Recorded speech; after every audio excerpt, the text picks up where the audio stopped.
Hi friends, welcome to my channel. ఈరోజు chilli చికెన్తో నేను మీ ముందుకు వచ్చానండి. ఫస్ట్గా చికెన్ తీసుకొని కొంచెం ఉప్పు, కొంచెం పసుపు, అలాగే కొంచెం మిర్చి వేసుకొని మొత్తం కలుపుకోవాలి. చూడండి, మొత్తం మిక్స్ చేసి మంచిగా మొత్తం కలిపి మిక్స్ చేసి పెట్టుకోవాలి. ఆ తర్వాత గ్యాస్ వెలిగించి అలాగే ఆయిల్ వేసి కడాయి పెట్టి కడాయిలో ఆయిల్ వేసుకోవాలి. ఆయిల్ వేసుకున్న తర్వాత ఆయిల్ మంచిగా వేడైన తర్వాత చికెన్ పీసెస్ తీసుకొని దాంట్లో మనం ఫ్రై చేసుకోవాలి.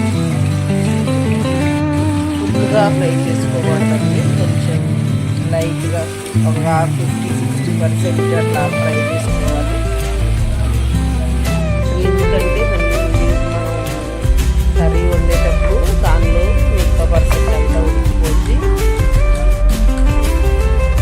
చూడండి, మంచిగా కదిపించుకొని చూడండి 50% అయితే ఫ్రై అయిపోయింది. మనం దాన్ని తీసి మరొక ప్లేట్లో వేసుకున్నాం. చూడండి, మొత్తం అయితే ఫినిష్ అయిపోయింది. వేరేది వేసుకున్నాం. ఇప్పుడు కర్రీకి కావాల్సిన పదార్థాలు చూద్దాం. ఆనియన్ కావాలి, అలాగే సిమ్లా మిర్చి, పచ్చిమిర్చి అండి. నేను చూడండి పచ్చిమిర్చిని పొడవుగా కట్ చేసుకుని 4 పచ్చిమిర్చి తీసుకుని పొడవ కట్ చేసి పెట్టుకున్నాను. అలాగే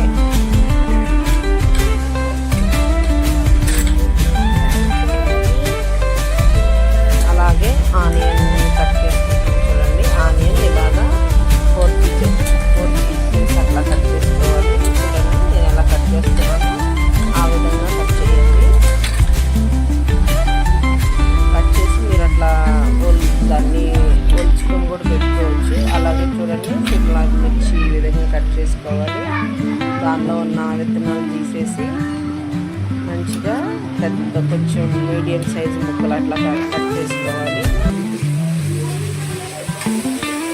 చూడండి, నేను ఆయిల్ వేసుకొని ఆనియన్, కొంచెం జీరా, అలాగే సిమ్లా మిర్చి వేసి కొంచెం ఫ్రై చేసి దాని తర్వాత కొంచెం అద్రక్ వేసిన పేస్ట్ వేసి మొత్తం కలిపానండి.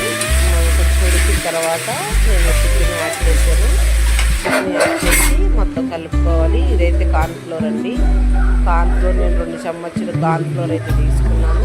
తీసుకొని కొంచెం వాటర్లో మిక్స్ చేసి ఆ చికెన్లో వేసాను. ఇప్పుడు మంచిగా దాన్ని కలుపుకుందాం. అలాగే కొంచెం కారం, కొంచెం చికెన్ మసాలా వేసి మరలా ఇంకొకసారి కలుపుకుందాం.